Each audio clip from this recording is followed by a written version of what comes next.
So I've driven it in the rain now as well. It was awesome. I think there might be an effect on my camera from before. I'm not sure. From taking some photos, yeah, it seems a bit darker. Now, I got an interesting comment before.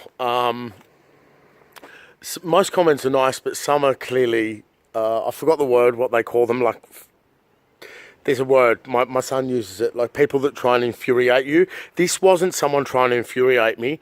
Basically, he watched the video where the car was new and I was complaining about the low idle speed.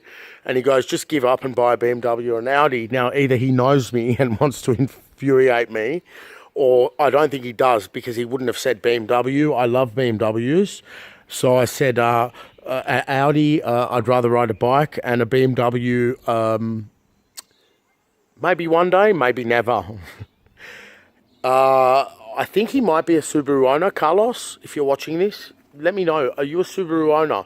But also being a mechanic and knowing every single moving part in the car and then not knowing some of the parts as well. When you buy a car and there's gear train rattle and vibration through half the body, it is technically fascinating.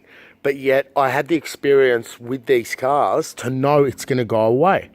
So what this video is about is that all the gear train rattle and booming through the body and all that is gone. When did it go? Somewhere on the freeway between Sydney and these mountains. So the car's really nice and smooth. The gear train rattle is gone. I don't know when it went. The car's now got 2,000 kilometers on it, right? And the way I saw it was like, by the end of next week, I'm going to have 3,000 Ks on the car, which is like 10% of what I had on the other car. So I've certainly been driving it. I didn't at first, but I've been driving it. And yeah, look, this is what I mean by this being a real car. This is a real car where you stall it and it punishes you for being in the wrong gear. And, you know, and it'll detonate and then bring back the timing, like most cars for many years have had knock sensors. But the way Subaru does it, like if you guys want to know, it's like reset your ECU properly and drive it and see how long it takes for the car to actually drive properly. So when I was sitting outside my house that day, the car was just as bad as I was describing. But you got to understand something, guys. You know, these cars are technically real. Okay, every car I get these days, you rev it and it'll go nun, nun, nun, nun at 3,800 RPM and stuff like that. You can't, you know, hold them on the limiter. The computers override everything. And I'm not going to say that like some old fogey going, oh, these new cars are completely, you know, synthetic. They're not all completely synthetic, but they're pretty bad. You know, with the light steering and stuff like that, a lot of the new cars are not really real like this car.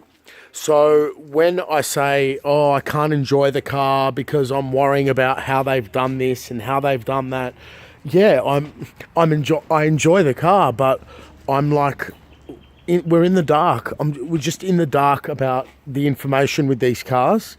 One note with the braking of the car, it seems that the electronic brake force distribution is even more aggressive. Or obviously it's a different master cylinder. It's going to be a different booster possibly.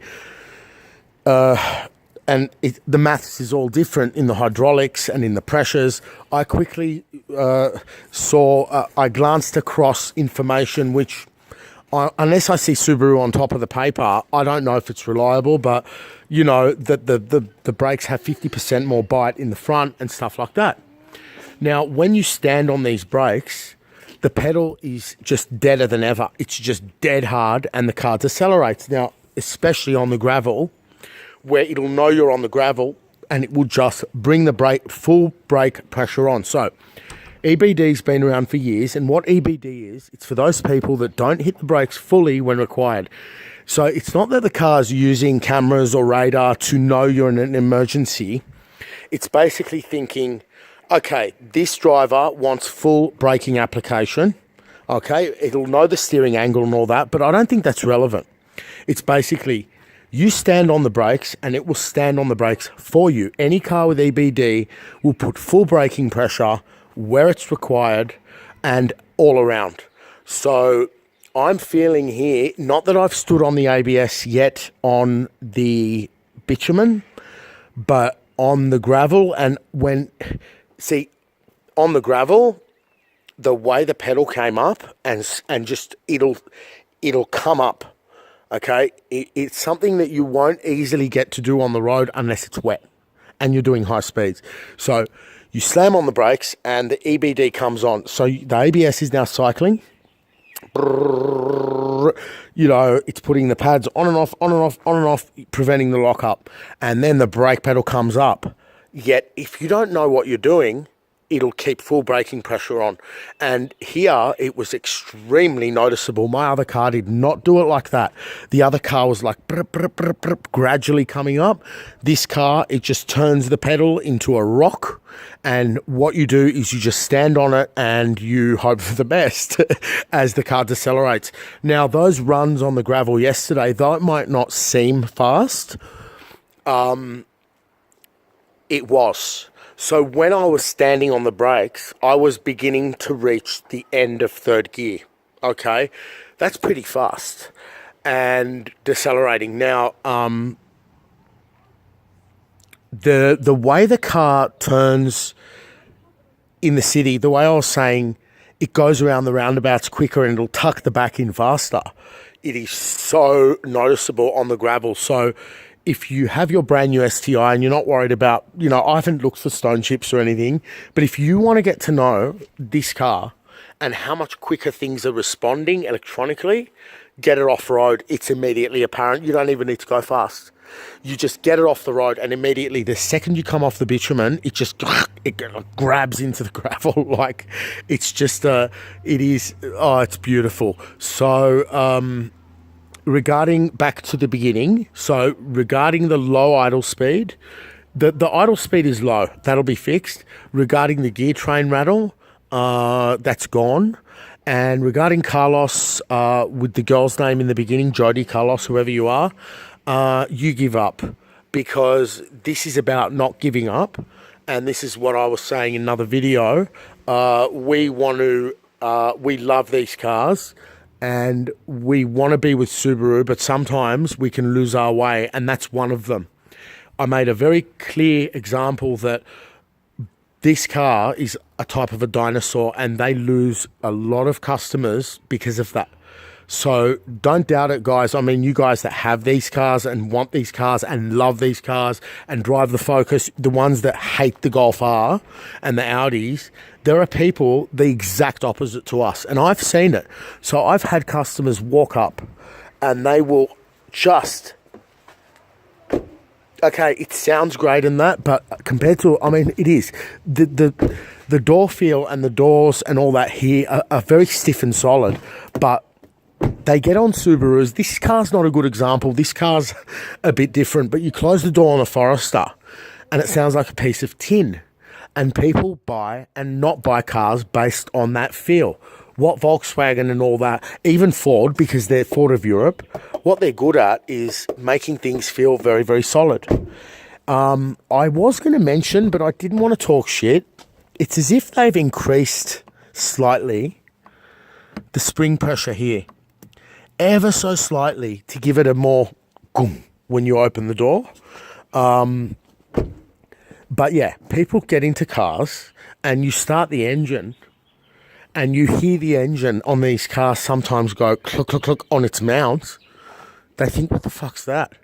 Right? So thank you, Carlos, for making me aware that I sound like I can't bear the car, but it's a real car and you're going to get these things with it. And that's what we love about it. So no, I'm not going to give up. And also in the video, I said that I love the car. So why on earth do you say that I clearly don't like the car?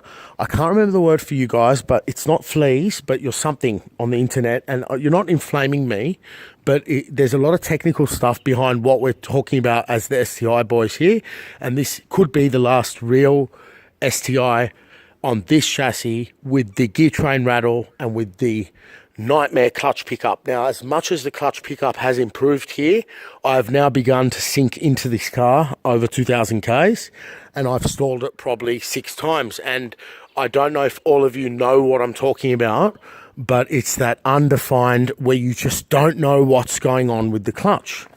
And that's got a lot to do with the lack of low-down torque of the Boxer engine. So the Boxer delivers excellent revs and stuff, but at low speeds, you've got a torque issue going on. And, you know, it's that pickup point where people are literally asking me, is the pickup point the same? Because it's something that it just kills you. Like, at least the Focus restarts itself. Did you guys know that? The Ford Focus has a stall recovery feature. I mean, that, you know, if anyone has stalled one of these cars and pushed the power button at the wrong time and now recycled through the ignition while there's a truck coming up behind you, you think, what the fuck am I doing in this car? And, you know, you're going to do that. So stalling the car, when does it happen? It happens when you're heat soaking. It happens when you least expect it. And earlier on, my son said to me, just pull out now. And I said, no, Jesse. I said, I need to make sure I don't stall this car. So that's what you're talking about. Now, Carlos, again, it's kind of cool that you sort of made your stupid comment, because in a way, if you didn't mean to offend, then you're right. I mean, I have said it, that there are people that get rid of these cars and they trade up. There's also many that trade down, but I believe that many STIs are sold when women are pregnant. If you have a partner with a back injury, they will not be able to be a passenger in this car. This is a lot better than the last one, but nevertheless, it's still firm. And there are plenty of firm cars out there. There are plenty of cars that don't suit people that are going to drive their old mum that's 90 years old around on a Sunday. This is not really the car for you. So the car's now running. It's running very nice and smooth. What can I say? I think it's beautiful, but yeah, there's still going to be drivability issues with these cars that we can improve by tuning out, and that will be the next series of videos as I will tune this crap out of the car and increase top end and stuff like that. So that's what that's about, and hope you guys are all well, and that will wrap up this series of videos. Because tomorrow we might just go directly home. And yeah, below Carlos's comment on that video was someone saying, oh, he buys a performance car and complains about fuel economy. I mean, over 14 litres per 100 kilometres, who's not going to complain about that? That's one of the main reasons that this engine has got to go. It's fuel consumption. Otherwise, wouldn't complain. I don't have a problem doing the timing belts every 120,000 or whatever it may be. But fuel economy is horrific, absolutely disgraceful. And that's one reason to buy the WRX over this variant STI. Anyway, guys, my finger's about to drop off. It's a little bit chilly, but that's that. Right at the end of the trip, we've had a bit of rain, and it's brilliant in the rain, obviously. But yeah, if you want to get to know your STI, either get it off in slippery wet or on an unbroken surface. I'm talking about the this STI with these wheels, because the grip is so high that in the dry, you're not really going to know anything until you've done well over 1,000 Ks in it. So, yeah, if you ever test drive them, go and take them out in the wet. Wait for a rainy day and then book it in and go and test drive it in the wet if you want to know the differences in the car. Obviously, the softer compliant suspension is obvious straight away, but all those other electronic touches and brakes and all that, you'll never feel it on your test drive at Subaru unless they're crazy and they give you the car for 2 days, and you can do what you want with it. Anyway, catch us later. Bye.